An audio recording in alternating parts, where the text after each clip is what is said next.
Okay then, so we're a very special day today and we're at Thursford Backstage. So looking forward to this one. So are you looking forward to this? Yeah, interesting. Absolutely.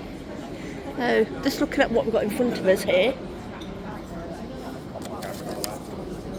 There's our day's itinerary. So what actually have we got? Arrival drinks in Pavilion. 11:30 backstage tour and talk. That looks good. 12:30 Robert Wultzer show. 1 o'clock afternoon tea. 2 o'clock the show again. And 2:30 rides and organs. 4 o'clock museum and shops close.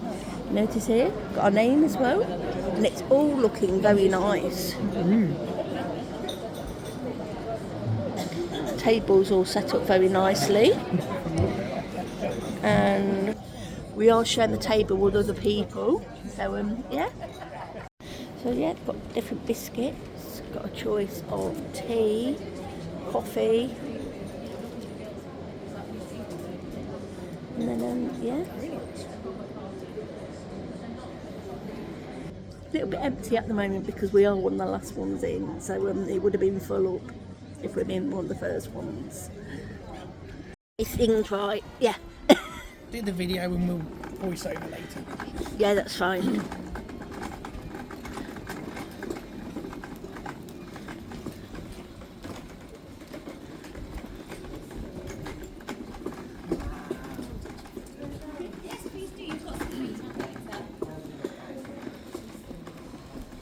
Lovely courtyard. We've got a Christmas shop.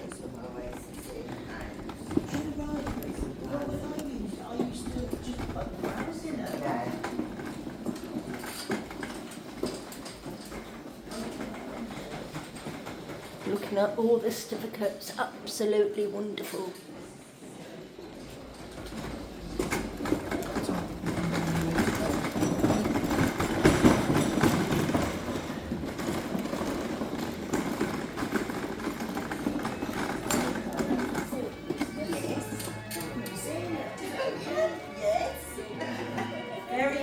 You probably didn't even get in here because that would be absolutely packed. So perhaps you didn't get in here. Oh no. Morning. 41. Right, okay. Oh wow, look at these guys.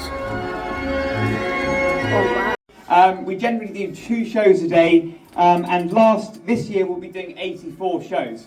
So as you can imagine, that's an extremely busy schedule for everyone involved. We're currently in what would have been the female singers' changing room. They have about, as you can see, 2 foot of mirror space each to get themselves looking glamorous and ready to go on stage.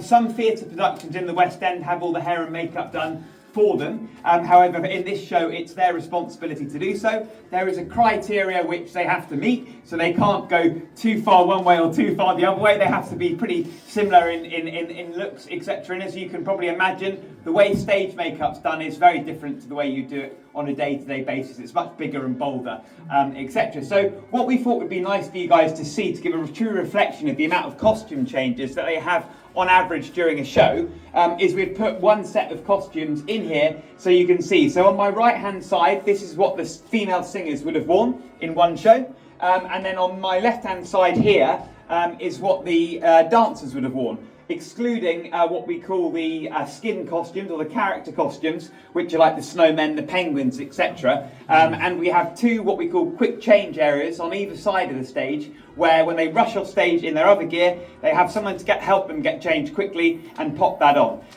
So it's some of those changes are extremely quick, as you've probably seen. 1 minute they're a fantastic dancer, the next they're a snowman, and then they're dressed as a boy. So it's very diverse and very mixed in what we do create here at Thursford. And I think a lot of that is what people come for, the diversity and the variety, and also the scale of the performance, which is something which, as many of you who may go to West End theatre or theatre across the country have seen, as a cost-saving initiative, many organisations or theatrical groups are reducing their cast quite considerably. So if you look at an orchestra pit now, you'll probably just find a chap who's conducting whilst also playing a synthesizer. You might have someone on percussion and someone on the horns or whatever, 3 or 4 maximum. However, we've got at least 35 musicians in the show. We have 25 male singers, 25 female singers, 18 dancers, and then there's 2 swings as well.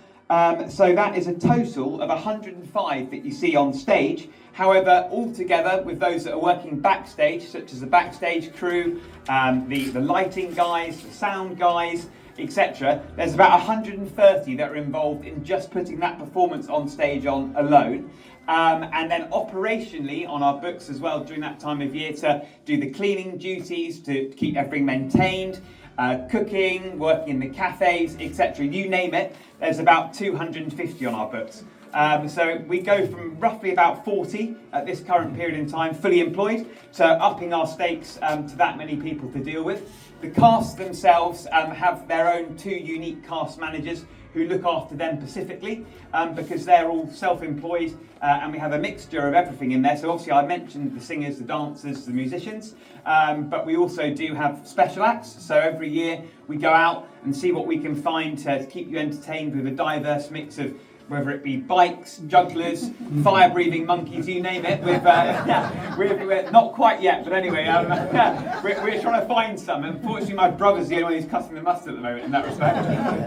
So yeah, I mean, as you can see as well, some of the costumes that we do have here, most of which are made completely uniquely to us and then tailored specifically to the individuals who wear them. So this one here, just to give you an idea, uses real ostrich feathers.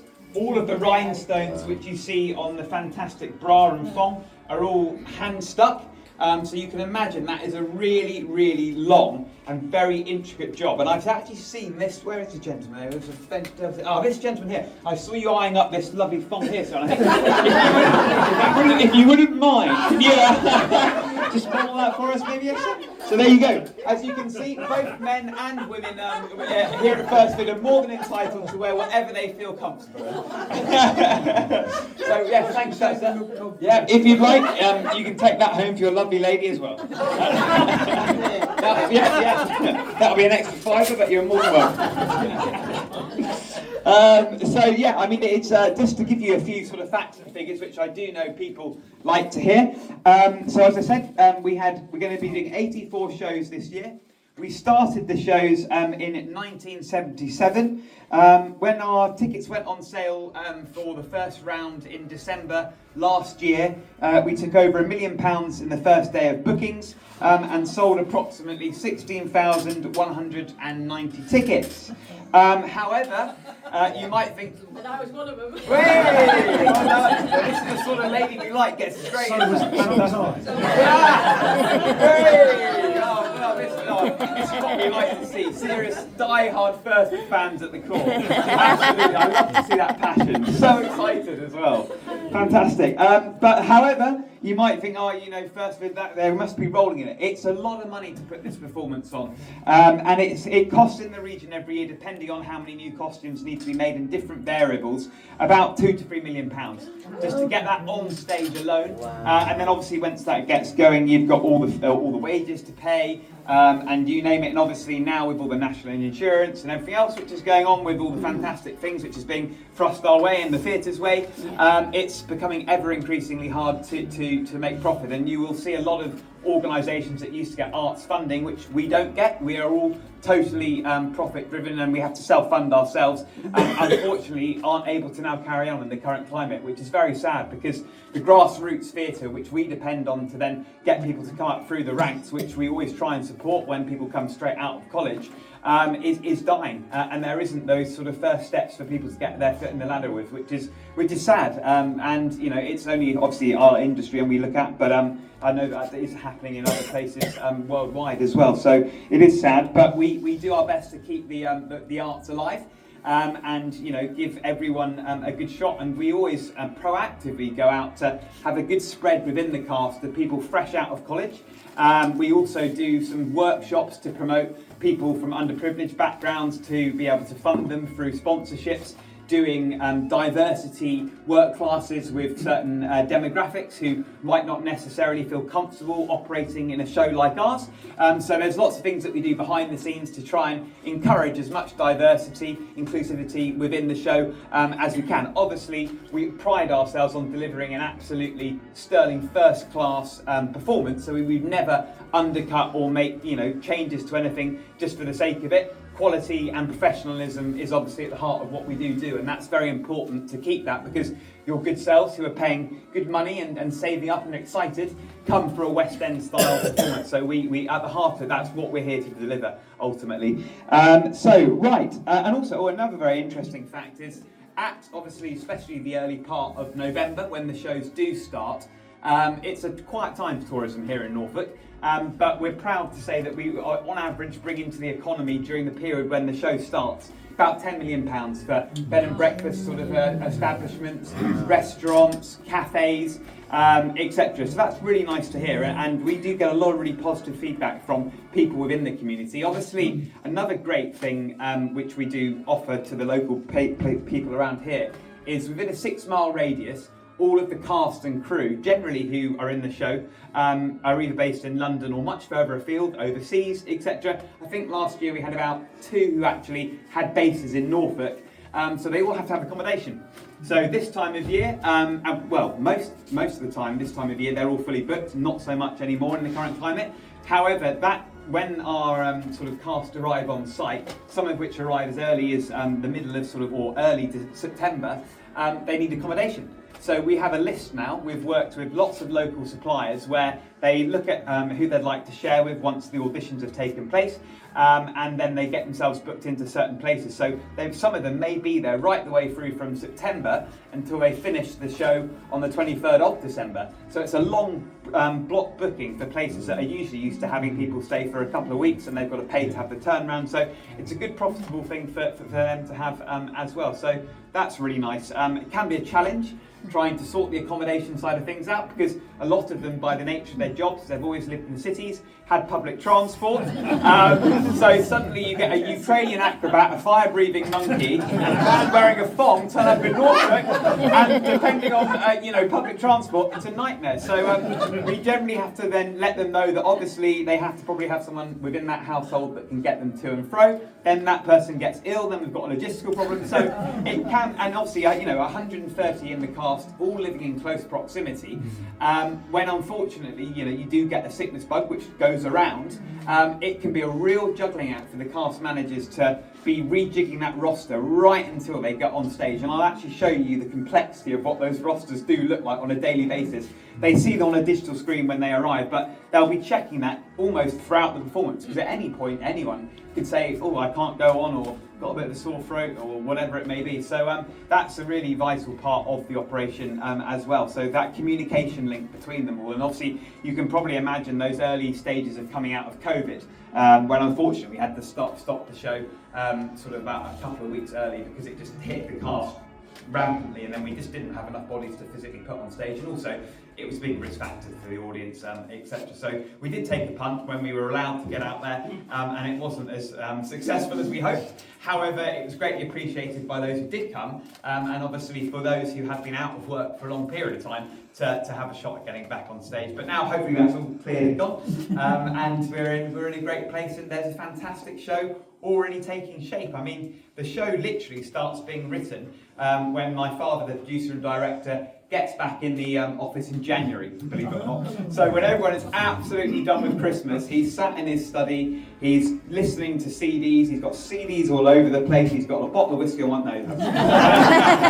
And he's in the zone. And that process just rolls from there on in, really. And just to give you an idea of where we've currently got to, he's had all of his key production team here, such as his musical director, the chap that writes the music, the choreographer, cast managers. That's all now on paper. They've all been given their individual areas to start working on. And the auditions, believe it or not, the singers and musicians have actually already taken place, and the dances will take place in June. Last year, as I said, we had about 21 spaces to fill with the dancers, We had about nearly 450 turn up for the auditions alone. Yeah, so we hire studios in London because obviously that's an easy base for everyone to get to, and then they all take place there, and the relevant heads of those departments and their team are there to do it. We do have quite a few returners who come back. I'd say on average each year we're looking at around about 50% of the people on that stage have been at some point, and the rest are probably new. But every year that can be slightly different, but that's roughly the sort of numbers that you would be looking at, really. So I think we will now move on, and as we go round the corner here, I'll just talk to you, just show you a few bits on the board, and explain about how the laundry works. We're then going to head just past another changing room where the a timetable for basically a roster of when people need to be in what positions at what time during the show. So you can see the complexity. That's just one show's worth of bodies that need to be in certain places at certain times, which is truly unbelievable. So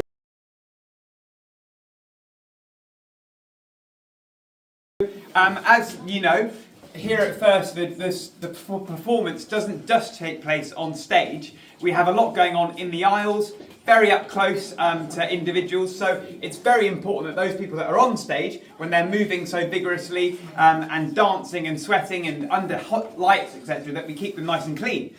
Because the worst thing we don't want is that they look like an angel and sing like an angel, but they smell like a tramp. Because the magic has gone, totally. So all of the bits which are close to their bodies, etc., are cleaned on a daily basis, or if needs be, in between shows as well, so shirts, etc. And it's nearly a 24-hour operation in the laundry, keeping things clean, but also maintaining them, as you can imagine, because when people are performing like they are, things rip. People's body shapes may change over time as the show goes on, so we have to make adjustments and refine things. So just when the costumes are actually being made, we have nearly about 18 people working on those at one point, but once we get going here and I get to the laundry, I'll explain a little bit more about the bodies that we keep here throughout the show run to keep everything maintained. So while we're on the topic of costumes, I'm going to show you one of our costume stores here at Thursford, which I think you'll find all very impressive. So if you'd like to follow me, this costume store is our largest one that we've got here at Thursford. Not all the costumes clearly that you can see in here are used for each year's show, and in general, on average, each show we use about 2,000 costumes, and basically what happens after the show's finished, the costume team will go through this costume store and the other two, clear out anything which potentially, you know, has had its time, isn't looking too sharp or won't be used again, is sort of looking a bit old and tatty, and those will be given away to amateur dramatics or different societies that will have a use for them, because we can't just keep on storing costumes and costumes up over years and years and years. But this one is very specially maintained when it comes to temperature and humidity. So it's important it doesn't get too dry, because the headdresses that you see and all the feathers, they're real ostrich feathers, and if they do, they'll become very crumbly and brittle, and then when they're needed again, then they'll all just fall off. And obviously it can't be too damp in here because the costumes will become moist. So obviously moth control is something which you have to look into as well. Not such a big problem, because generally moths like natural fibres, whereas a lot of these are synthetics, etc., because they wear better on stage. They're less absorbent when it comes to the moisture side of things, etc. So the costumes themselves are generally sort of selected or handpicked by the costume team once they've got a brief of what the producer and director would like to create on stage, and then they're all exported out of here into the relevant changing rooms behind them, so people aren't coming in here to get changed. Once the show starts, they know exactly what they've got, they're in their changing rooms, and this is just stored for, you know, the use for next year and putting old stuff away, really.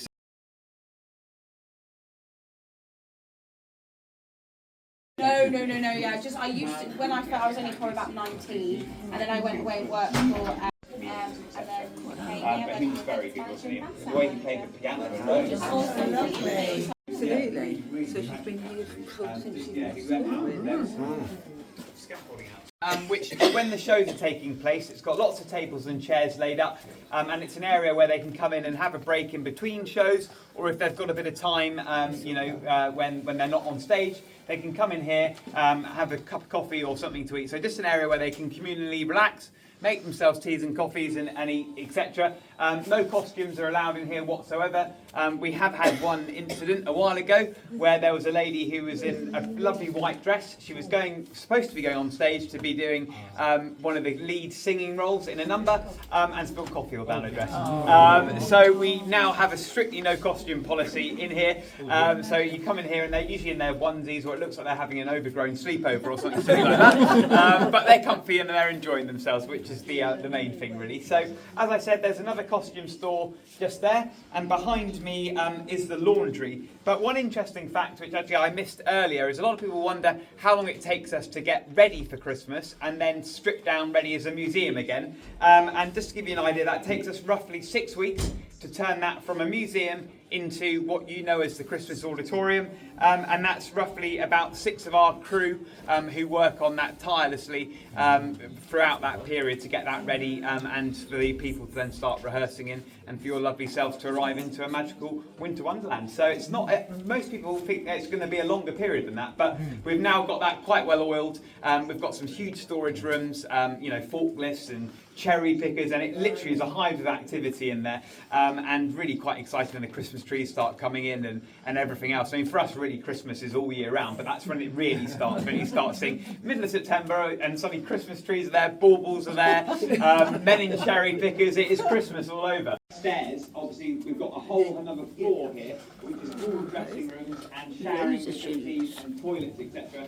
Putting a unit out there where it fumigates it, gets rid of all the nasty bacteria, etc., and then it's all fresh and ready to be used again when it's needed. So just to give you an idea, once the show gets going, we have 5 people who work in the laundry full time. Washer and dryer, industrial washer and dryer, a dry cleaning machine, a walk-in heated room for items to dry away last year. So I'm sure that they've got someone else lined up.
All your drinks and things. Wow. Everywhere we're going is really nice.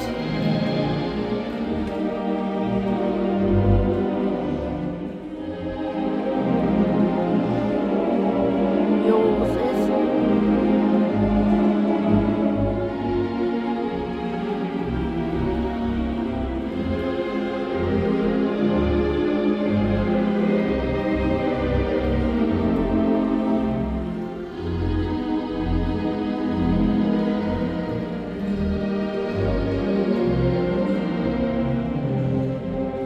Harry's organ. Wow. So much detail in that.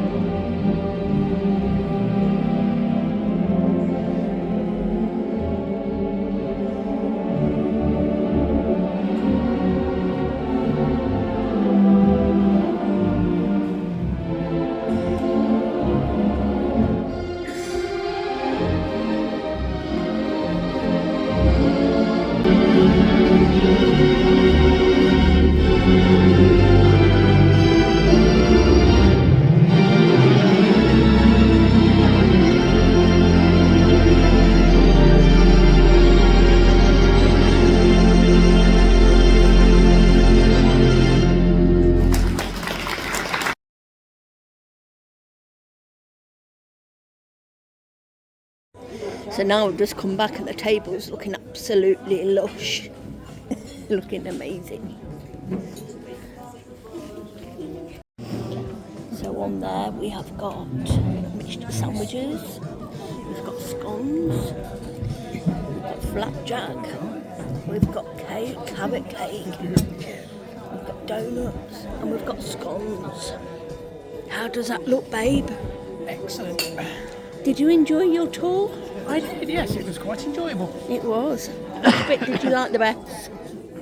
Which bit did you like the best?